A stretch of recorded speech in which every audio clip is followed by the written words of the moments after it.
ನಮಸ್ಕಾರ. ಇವತ್ತು ನಾವು ಒಂದು ಶೇರು ಯಾವ ಥರ ನಾವು ಅದನ್ನು ಅನಲೈಸ್ ಮಾಡ್ತೇವೆ, ಒಂದು ಪರ್ಚೇಸ್ ಮಾಡೋ ಮೊದಲು ಶೇರನ್ನು ಯಾವ ಥರ ನೋಡಬೇಕು, ಇದು ನಮಗೆ ಬೇಕೋ ಬೇಡವಾ, ತಗೊಳ್ಬೇಕಾ ಬೇಡವಾ, ಇದರ ಬೆಲೆ ಜಾಸ್ತಿ ಇದೆಯಾ ಕಡಿಮೆ ಇದೆಯಾ, ಇದರಲ್ಲಿ ಅನಲೈಸ್ ಯಾವ ಥರ ಮಾಡ್ತಾರೆ. ಮುಖ್ಯವಾಗಿ ಎರಡು ಥರ, ಒಂದು ಫಂಡಮೆಂಟಲ್ ಅನಾಲಿಸಿಸ್ ಅಂತ ಹೇಳ್ತಾರೆ, ಇನ್ನೊಂದು ಟೆಕ್ನಿಕಲ್ ಅನಾಲಿಸಿಸ್ ಅಂತ ಹೇಳ್ತಾರೆ. ಇದು ಎರಡು ಪ್ರತ್ಯೇಕ, ಇದು ಬೇರೆ ಬೇರೆ, ಇದಕ್ಕೆ ಒಂದಕ್ಕೊಂದು ಬಹುತೇಕ ಸಂಬಂಧ ಇಲ್ಲ ಅಂತ ಕೂಡ ಹೇಳ್ಬೋದು. ಈಗ ಫಂಡಮೆಂಟಲ್ ಅನಾಲಿಸಿಸ್ ಅಂದರೆ something fundamental to the company ಅಥವಾ ಫಂಡಮೆಂಟಲ್ ಟು ದ ಶೇರ್, ಆ ಶೇರಿಗೆ ಮೂಲಭೂತವಾಗಿ ಸಂಬಂಧಪಟ್ಟಂಥ ವಿಚಾರಗಳು.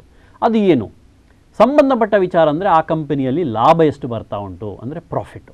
ಅರ್ನಿಂಗ್ ಪರ್ ಶೇರ್ ಅಂತ ಹೇಳ್ತಾರೆ, EPS ಎಂಬ ಶಬ್ದವನ್ನು ಬಹಳವಾಗಿ ನಾವು ಕೇಳ್ತೇವೆ. ಅರ್ನಿಂಗ್ ಪರ್ ಶೇರ್ ಅಂದರೆ ಒಂದು ಶೇರು ಆ ಕಂಪನಿಯಲ್ಲಿ ಎಷ್ಟು ಲಾಭಾಂಶವನ್ನು ಪಡ್ಕೊಳ್ತಾ ಉಂಟು, ಇದನ್ನು ನೋಡಿದ ಕೂಡಲೇ ಮತ್ತು ಇದು ಮೊದಲಿಗಿಂತ ಈಗ ಜಾಸ್ತಿ ಆಗಿದೆಯಾ ಕಡಿಮೆ ಆಗಿದೆಯಾ, ಪ್ರತಿ 3 ತಿಂಗಳಿಗೊಮ್ಮೆ ಜಾಸ್ತಿ ಕಡಿಮೆ ಏರಿಳಿತ ಯಾವ ಥರ ನಡೀತಾ ಉಂಟು, ಮುಂದಕ್ಕೆ ಯಾವ ಥರ ಆಗ್ಬೋದು, ಈ ಒಂದು ಅಂದಾಜನ್ನು ನೋಡಿಕೊಂಡು ಈ EPS ಫಿಗರನ್ನು ನಾವು ನೋಡ್ತೇವೆ. ಇದು ಒಂದು ಮಾನದಂಡ. EPS ಅನ್ನು ನೋಡೋದು ಬಹಳ ಒಂದು ಪ್ರಚಲಿತವಾದಂತಹ ಒಂದು ಮಾನದಂಡ ಶೇರ್ ಪರ್ಚೇಸ್ ಮಾಡುವಾಗ. ಇನ್ನು ಪ್ರೈಸ್, ಈ ಮಾರ್ಕೆಟ್ ಪ್ರೈಸು ಈ EPSನ ಎಷ್ಟು ಟೈಮ್ಸ್ ಎಷ್ಟು ಜಾಸ್ತಿ ಉಂಟು, ಈ EPS 100 ಇದ್ದರೆ ಮಾರ್ಕೆಟ್ ಪ್ರೈಸು 500 ಇದ್ದರೆ ಅದು 5 ಟೈಮ್ಸ್ ಅಂದರೆ PE ಅಂತ ಹೇಳ್ತಾರೆ, price earnings ratio. Price earnings ratio 5 ಪಾಲಿರ್ತದೆ. ಸೊ ಇದು ಕೂಡ ಅದರದ್ದೇ EPSಯಿಂದ ಇನ್ನೊಂದು ಡಿರೈವೇಟಿವ್, ಇನ್ನೊಂದು ರೂಪ ಅದನ್ನು ಕೂಡ ಜನ ನೋಡ್ತಾರೆ, PE ರೇಷಿಯೋ. ಇನ್ನು ಬುಕ್ ವ್ಯಾಲ್ಯೂ ನೋಡ್ತಾರೆ.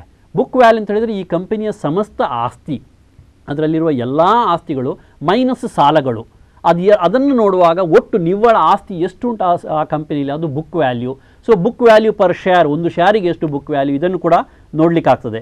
ಅದಲ್ಲದೆ ಈ ಕಂಪನಿಯ ಗ್ರೋತ್ ಎಷ್ಟಿರ್ಬೋದು, ಆ ಗ್ರೋತ್ ಎಷ್ಟು ಬರ್ತಾ ಇದೆ, ಇನ್ನು ಮುಂದಕ್ಕೆ ಎಷ್ಟಿರ್ಬೋದು. ಸೊ ಈ ಗ್ರೋತ್ ಕೂಡ ಒಂದು ಎಷ್ಟು % ಗ್ರೋತ್ ಬರ್ತಾ ಉಂಟು.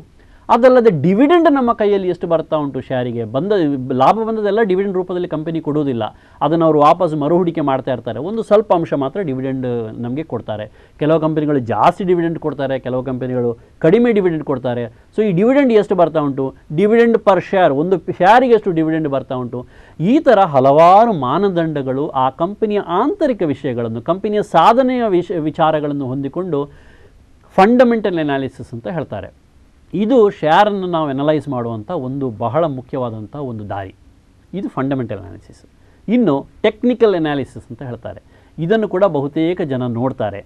ಟೆಕ್ನಿಕಲ್ ಅನಾಲಿಸಿಸ್ ಕಂಪನಿಯ ಈ ಮೂಲಭೂತ ವಿಷಯಗಳ ಬಗ್ಗೆ ಜಾಸ್ತಿ ಯಾರು ತಲೆ ಕೊಡಿಸಿಕೊಳ್ಳೋದಿಲ್ಲ. ಇದರಲ್ಲಿ ಏನಾಗ್ತದೆ ಅಂತಂದರೆ ಬರೀ ಟೆಕ್ನಿಕಲ್ ಅಂದರೆ ತಾಂತ್ರಿಕತೆ, ಮಾರುಕಟ್ಟೆಯ ತಾಂತ್ರಿಕತೆ, ಕಂಪನಿಯ ಅಲ್ಲ, ಶೇರಿನದ್ದಲ್ಲ, ಮಾರುಕಟ್ಟೆಯ ತಾಂತ್ರಿಕತೆ, technical aspects of the share. ಅದು ಯಾವ ಥರ ಅಂತ ಹೇಳಿದರೆ, ಈಗ ಮನುಷ್ಯರಿಗೆ ನೋಡಿ, ನಮಗೊಂದು ಭಾವನೆ ಇರ್ತದೆ, ಒಂದು ಇಮೋಷನ್ ಇರ್ತದೆ. ಒಂದು ಕಂಪನಿಯ ಶೇರ್ ಸ್ವಲ್ಪ ಮೇಲೆ ಹೋಯ್ತು ಅಂದರೆ ಒಂದು 4 ಜನ ಪರ್ಚೇಸ್ ಮಾಡಲಿಕ್ಕೆ ಶುರು ಮಾಡ್ತಾರೆ. ಕೂಡಲೇ ಇನ್ನೂ ಸ್ವಲ್ಪ ಮೇಲೆ ಹೋಗ್ತದೆ, 50 ಜನ ಬರ್ತಾರೆ. ಇನ್ನೂ ಸ್ವಲ್ಪ ಮೇಲೆ ಹೋದಾಗ ಒಂದು 500 ಜನ ಬರ್ತಾರೆ. ಇದು ಹ್ಯೂಮನ್ ಇಮೋಷನಿಗೆ ಸಂಬಂಧಪಟ್ಟದ್ದು. ಅಂದರೆ ಒಂದು ಸಮೂಹ, ಒಂದು ಜನರ ಒಂದು ಗುಂಪು, ಒಂದು ಒಟ್ಟಾರೆ ಸಮಷ್ಟಿಯಲ್ಲಿ ಯಾವ ಥರ ಬಿಹೇವ್ ಮಾಡ್ತಾರೆ, ಅವರ ಸೈಕಾಲಜಿ ಯಾವ ಥರ ಇರ್ತದೆ, ಆ ಸೈಕಾಲಜಿ ಬೇಸಿಸಲ್ಲಿ ಶೇರ್ ಮೇಲೆ ಹೇಗೆ ಹೋಗ್ತದೆ ಮತ್ತು ಅದೇ ರೀತಿ ಇಳಿಯುವಾಗ ಕೆಳಗೆ ಹೇಗೆ ಇಳೀತದೆ, ಅದಕ್ಕೊಂದು ಕರ್ವ್ ಉಂಟಾ, ಅದಕ್ಕೊಂದು ಸೂತ್ರ ಉಂಟಾ. ಸೊ ಈ ಒಂದು ಸ್ಪಿಯರ್ನಲ್ಲಿ ಈ ಒಂದು ವಿಜ್ಞಾನವನ್ನು ತಗೊಂಡು ಟೆಕ್ನಿಕಲ್ ಅನಾಲಿಸಿಸ್ ಅಂತ ಒಂದು ಬಹಳ ದೊಡ್ಡ ಒಂದು ಸಬ್ಜೆಕ್ಟೇ ಉಂಟು. ಬಹುತೇಕ ಡೇ ಟ್ರೇಡಿಂಗ್ ಮಾಡುವವರು, ಅಂದರೆ ದಿನದಲ್ಲಿ ಬೆಳಿಗ್ಗೆ 10 ಗಂಟೆಯಿಂದ 10:30 ಒಳಗೆ ಕಂಪನಿಯ ಸಾಧನೆಗಳು ಬದಲಾಗೋದಿಲ್ಲ, ಆಗ ನಮಗೆ ಫಂಡಮೆಂಟಲ್ ಅನಾಲಿಸಿಸ್ ನೋಡ್ತಾ ಕೂರಲಿಕ್ಕೆ ಆಗೋದಿಲ್ಲ. ಈ ಮಿನಿಟಿಂದ ಮಿನಿಟಿಗೆ, 5 ನಿಮಿಷದಿಂದ 5 ನಿಮಿಷಕ್ಕೆ ಅಥವಾ ಗಂಟೆಯಿಂದ ಗಂಟೆಗೆ ಬದಲಾಗುವಂಥದ್ದು ಈ ಟೆಕ್ನಿಕಲ್, ಅಂದರೆ ಮನುಷ್ಯರ ಇಮೋಷನ್ಸು. ಸೊ ಅಂಥದನ್ನು ಹಿಡಿದಿಡುವಂಥ ಅನಾಲಿಸಿಸು ಟೆಕ್ನಿಕಲ್ ಅನಾಲಿಸಿಸು. ಇದರಲ್ಲಿ ನಾನು ಡೀಟೇಲ್ ಜಾಸ್ತಿ ಹೋಗುವುದಿಲ್ಲ, ಯಾಕಂದರೆ ಅದು ಸ್ವಲ್ಪ ಕ್ಲಿಷ್ಟವಾಗಿದೆ. ಅದನ್ನು ಒಂದು ಟಿವಿಯಲ್ಲಿ ನಮಗೆ ಈ ಥರ ಒಂದು 5 ಮಿನಿಟ್ ಪ್ರೋಗ್ರಾಮಲ್ಲಿ ಹೇಳಲಿಕ್ಕೂ ಆಗೋದಿಲ್ಲ.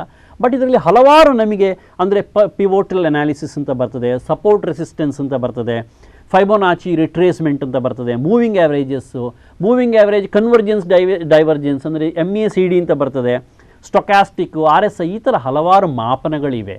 ಸೊ ಇದನ್ನು ಬಹಳ ಕೇರ್ಫುಲ್ಲಾಗಿ ಸ್ಟಡಿ ಮಾಡಬೇಕಾಗ್ತದೆ. ಇದು ಅಷ್ಟು ಸುಲಭ ಇಲ್ಲ.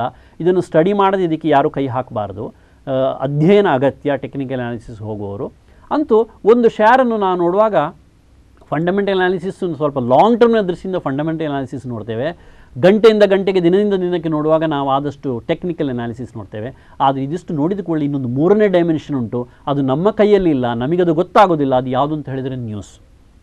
ನಾವು ಶೇರ್ ಮಾರ್ಕೆಟಲ್ಲಿ ನಾವು ಹೂಡಿಕೆ ಮಾಡ್ತಾ ಇರುವಾಗ, ಡೇ ಟ್ರೇಡಿಂಗ್ ಮಾಡ್ತಾ ಇರುವಾಗ ಸಡನ್ನಾಗಿ ಒಂದು ನ್ಯೂಸ್ ಬರ್ತದೆ. ಆ ನ್ಯೂಸಿಂದ ಶೇರ್ ಪ್ರೈಸ್ ಮೇಲೆ ಹೋಗಲಿಕ್ಕೂ ಸಾಕು, ಕೆಳಗೆ ಹೋಗಲಿಕ್ಕೂ ಸಾಕು. ಈ ನ್ಯೂಸು ಬಹಳ ಒಂದು ಪ್ರಾಮಿನೆಂಟ್ ಫ್ಯಾಕ್ಟರ್, ಇದು ಬಹಳ ಡಾಮಿನೇಟಿಂಗು. ಇದು ಯಾವ ಟೆಕ್ನಿಕಲ್ ಅನಾಲಿಸಿಸ್ ಕೂಡ ಇದನ್ನು ಪ್ರಿಡಿಕ್ಟ್ ಮಾಡಲಿಕ್ಕೆ ಆಗೋದಿಲ್ಲ, ಯಾವ ಫಂಡಮೆಂಟಲ್ ಅನಾಲಿಸಿಸ್ ಕೂಡ ಇದನ್ನು ಪ್ರಿಡಿಕ್ಟ್ ಮಾಡಲಿಕ್ಕೆ ಆಗೋದಿಲ್ಲ. Market reacts to news. ಇದನ್ನು ಬಹಳ ನಾವು ಮನಸ್ಸಲ್ಲಿ ಇಟ್ಟುಕೊಂಡು ಡೇ ಟ್ರೇಡಿಂಗ್ ಮಾಡುವವರು, ಪರ್ಟಿಕ್ಯುಲರ್ಲಿ ಡೇ ಟ್ರೇಡಿಂಗ್ ಮಾಡುವವರು ಇದನ್ನು ಮನಸ್ಸಲ್ಲಿ ಇಟ್ಟುಕೊಂಡು ಮುಂದುವರಿಬೇಕು. ನ್ಯೂಸಿನ ಎದುರು ಟೆಕ್ನಿಕಲ್ ಅನಾಲಿಸಿಸ್ ಏನೂ ಅಲ್ಲ. ನ್ಯೂಸ್ ಏನು ಇಲ್ಲದೆ ಎಲ್ಲವೂ ಸ್ತಬ್ಧವಾಗಿರುವಾಗ ಟೆಕ್ನಿಕಲ್ ಅನಾಲಿಸಿಸ್ ನೋಡ್ಬೋದು. ಆದರೆ ಯಾವತ್ತೂ ನ್ಯೂಸನ್ನು ಒಂದು ಕಿವಿ ಓಪನ್ ಇಟ್ಟುಕೊಂಡು, ಒಂದು ಕಣ್ಣು ಓಪನ್ ಇಟ್ಟುಕೊಂಡು ನೋಡ್ತಾ ಇರಬೇಕು. ಒಂದು ವೇಳೆ ಮಾರ್ಕೆಟ್ ನಾವು ನೆನೆಸಿದ ಗತಿಗಿಂತ ವಿರುದ್ಧವಾಗಿ ಹೋದರೆ ಸ್ಟಾಪ್ ಲಾಸ್ ಹಾಕಿ ಕೂಡಲೇ ಮಾರ್ಕೆಟಿಂದ ಹೊರಗೆ ಬರಬೇಕು. ಸೊ ಡೇ ಟ್ರೇಡಿಂಗ್ ಮಾಡೋರು ಸ್ಟಾಪ್ ಲಾಸ್ ಹಾಕಿಕೊಳ್ಳೋದು ಈ ನ್ಯೂಸಿನ ದೃಷ್ಟಿಯಿಂದ ಬಹಳ ಮುಖ್ಯ ಆಗ್ತದೆ. ಟೆಕ್ನಿಕಲ್ ಅನಾಲಿಸಿಸ್ನ ಅದರ ಭವಿಷ್ಯ ಹೇಳುವವರು, ಅದರ ವಿಷಯ ಟೆಕ್ನಿಕಲ್ ಇನ್ಪುಟ್ಸ್ ಕೊಡುವವರು, ಅವರಿಗೆ ನ್ಯೂಸಿನ ಪರಿಚಯ ಇರುವುದಿಲ್ಲ. ನ್ಯೂಸ್ ನಾಳೆ ಏನು ಬರ್ತದೆ ಅಂತ ಹೇಳಲಿಕ್ಕೆ ಯಾರಿಂದಲೂ ಸಾಧ್ಯ ಇಲ್ಲ. ಅದಕ್ಕೆ ಯಾರನ್ನು ನಾವು ನಿಂದನೆ ಮಾಡಬಾರ್ದು. ಅದರ ಇತಿಮಿತಿಗಳನ್ನು ನಾವು ಅರಿತುಕೊಂಡು ಟೆಕ್ನಿಕಲ್ ಅನಾಲಿಸಿಸನ್ನು ನಾವು ಉಪಯೋಗಿಸ್ಕೊಳ್ಬೇಕು. ಇವತ್ತಿಗಿಷ್ಟು ಸಾಕು. ನಮಸ್ಕಾರ.